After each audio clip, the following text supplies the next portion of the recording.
नमस्कार, मैं हूं प्रशांत और ये है आपका पार्टनरशिप अकाउंट का लेक्चर नंबर 3, जिसमें मैं आपको सिखाऊंगा profit and loss appropriation account. दोस्तों, profit and loss appropriation account कहां से आया? पहले मैं आपको क्लास +1 में लेके चलता हूं, जहां आपने सीखा था जर्नल एंट्री बनाना। आपको जर्नल एंट्री बनानी आ गई थी। उसके बाद आपने जर्नल एंट्री की हेल्प से लेजर बनाने सीखे।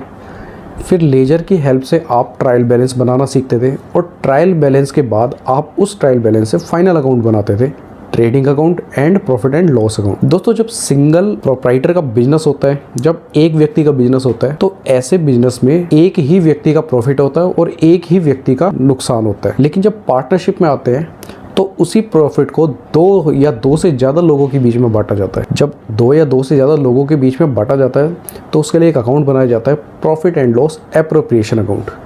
ये आपके trading profit and loss account के बाद प्रॉफिट एंड लॉस अकाउंट बनेगा, उसके बाद आपका पार्टनर कैपिटल और उसके बाद आपकी बैलेंस शीट। तो सिर्फ आपके 2 एक्स्ट्रा अकाउंट बनेंगे जो आपको सिंगल प्रोप्राइटरशिप से पार्टनरशिप में ले आएंगे। तो आज के लेक्चर में हम profit and loss appropriation account समझेंगे, उसके अंदर जो भी आइटम्स आती है उसका एनालिसिस करेंगे अलग अलग कॉन्सेप्ट के अंदर।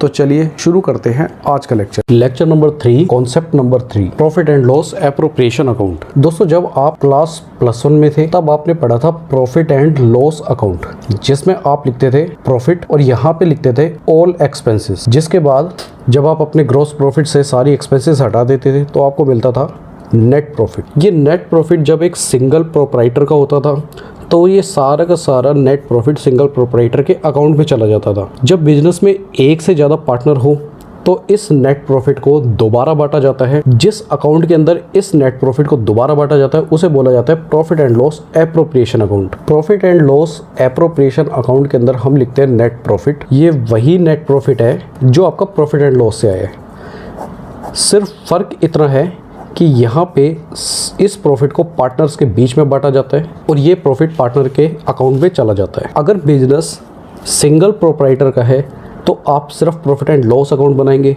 जब आपका बिजनेस पार्टनरशिप में आ जाता है तो आपको ये अकाउंट भी बनाना जरूरी हो जाता है। आपकी अकाउंटिंग ट्रीटमेंट इस तरीके से होती थी। सबसे पहले आप बनाते थे जर्नल एंट्री। जर्नल एंट्री के बाद आपका सेकंड स्टेज होता था लेजर। लेजर से आप बनाते थे ट्रायल बैलेंस। ट्रायल बैलेंस से आप बनाते थे trading account and profit and loss account.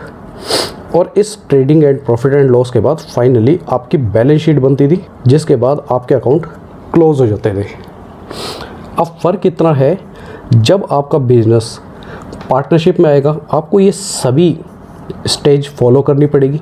साथ साथ trading and profit and loss और बैलेंस शीट के बीच में 2 अकाउंट और बनेंगे, जिसे बोला जाता है profit and loss appropriation account, partners capital account. इस लेक्चर में हम समझेंगे profit and loss appropriation account का फॉर्मेट किस तरीके से बनाया जाता है।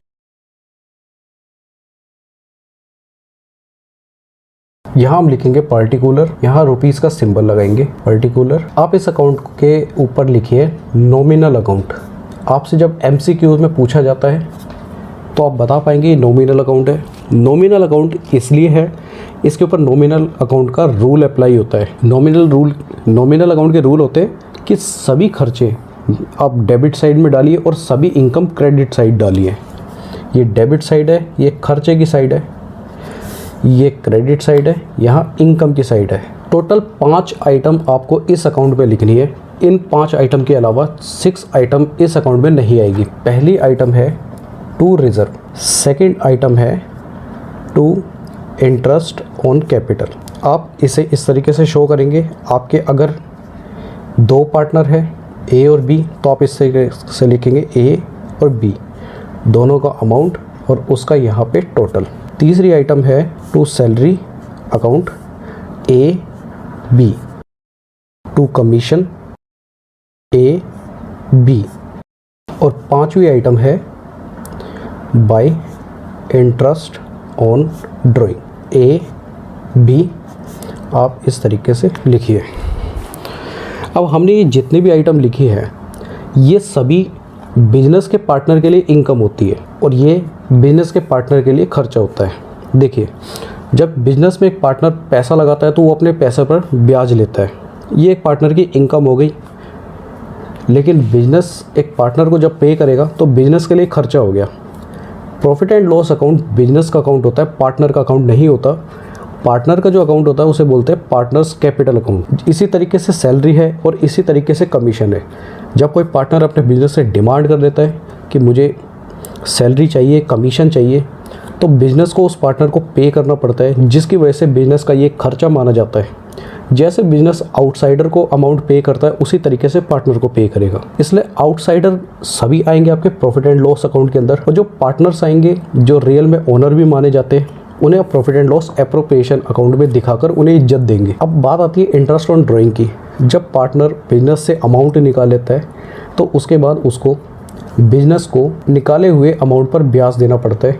किसी भी तरीके से बिजनेस के लिए ये एक इनकम है, इसलिए बिजनेस ने इसे अपनी इनकम साइड में दिखाया है। तो ये 5 आइटम है, 1 2 3 4 5। तो इन 5 आइटम को आपको याद रखना पड़ेगा। इसके अलावा 6 आइटम इस अकाउंट में नहीं आएगी। प्रॉफिट एंड लॉस का net profit and loss appropriation account में दिखाया जाता है। तो आप यहाँ लिखेंगे by profit and loss account. इसका मतलब है कि ये किस सोर्स से ये अमाउंट आया, हम उस अकाउंट का नाम लिखेंगे। इंटरेस्ट ऑन कैपिटल पर आप लिखिए कॉन्सेप्ट नंबर 5 एंड 6, और इंटरेस्ट ऑन ड्राइंग पे आप लिखिए कॉन्सेप्ट नंबर 7।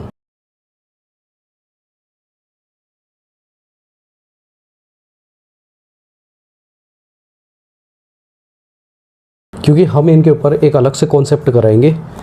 उसके बाद आप किसी भी तरीके से प्रॉफिट एंड लॉस अकाउंट को बना लीजिए, आपको कहीं पे भी कोई प्रॉब्लम नहीं आने वाली। अब इस अकाउंट का क्लोज करेंगे। मान के चलिए आपके इस साइड का टोटल आता है 10 रुपये और इस साइड का टोटल आता है आपका 8 रुपये। तो ये जो 2 रुपये का जो बैलेंसिंग फिगर बचा, इसे बोला जाएगा प्रॉफिट टू प्रॉफिट, और इसे इस तरीके से आप लिखेंगे transferred to partners capital account. A और बी जो भी आपके पार्टनर है उनके पास आप इस तरीके से शो करेंगे।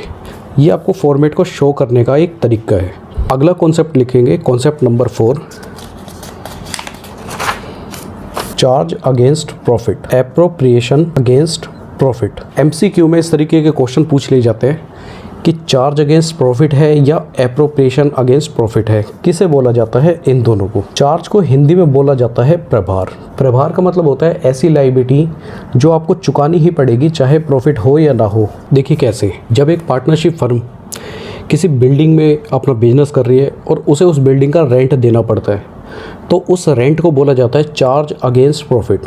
अब भले ही वो पार्टनर प्रॉफिट कमाए या ना कमाए, उन्हें अपनी बिल्डिंग का रेंट पे करना ही पड़ेगा। ऐसे काफ़ी सारी आइटम है जो हम प्रॉफिट एंड लॉस में दिखाते हैं। All profit and loss expenses list, ये सभी चार्ज अगेंस्ट प्रॉफिट है। Rent, electricity, postage, taxation, salary, ये सभी आइटम ऐसी है कि बिजनेस भले ही प्रॉफिट में चले या बिजनेस भले ही लॉस में चले, आपको ये सब पे करना ही पड़ेगा।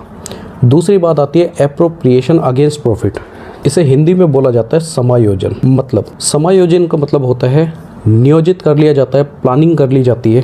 प्रॉफिट हुआ तो खर्चों को बांटा जाएगा, प्रॉफिट नहीं हुआ तो एडजस्ट कर लिया जाएगा। जैसे अगर आपने अभी प्रॉफिट एंड लॉस में देखा, एक पार्टनर सैलरी की डिमांड करता है, एक पार्टनर इंटरेस्ट ऑन कैपिटल पर डिमांड करता है, एक पार्टनर कमीशन की डिमांड करता है, एक पार्टनर इंटरेस्ट ऑन ड्राइंग चुकाता है। अब मान के चलिए पार्टनरशिप बिजनेस को प्रॉफिट हुआ ही नहीं, तो क्या कोई पार्टनर सैलरी ले पाएगा? नहीं ले पाएगा। इंटरेस्ट ऑन कैपिटल ले पाएगा? नहीं ले पाएगा। कमीशन ले पाएगा? नहीं ले पाएगा। जब तक पार्टनरशिप फर्म ने अपने पार्टनर को गारंटी नहीं दी है, उसे salary, interest on capital, commission, इन सब पे एडजस्टमेंट ही करना पड़ेगा। इसे बोला जाता है एप्रोप्रिएशन अगेंस्ट प्रॉफिट। अगर आपसे एमसीक्यू में इस तरह के पूछा जाता है तो इन 3 आइटम और एक ये 4, इनके अलावा सभी चार्ज अगेंस्ट प्रॉफिट होंगे। तो दोस्तों इसके बाद हम कॉन्सेप्ट नंबर 5 करेंगे नेक्स्ट क्लास में, जिसमें मैं आपको सिखाऊंगा इंटरेस्ट ऑन कैपिटल कैसे निकाला जाता है और उसके प्रोविजंस क्या है। तो ये कॉन्सेप्ट हम नेक्स्ट क्लास में करेंगे, क्योंकि इंटरेस्ट ऑन कैपिटल काफ़ी इंपॉर्टेंट माना जाता है। इसमें काफ़ी छोटे छोटे पॉइंट होते हैं जिन पे काफ़ी ध्यान देना पड़ता है, इसलिए हम इसके ऊपर पूरा एक लेक्चर लेंगे। तो दोस्तों मिलेंगे नेक्स्ट क्लास में। खुश रहिए, पढ़ते रहिए, बढ़ते रहिए। This is Prashant Kumar, sign of.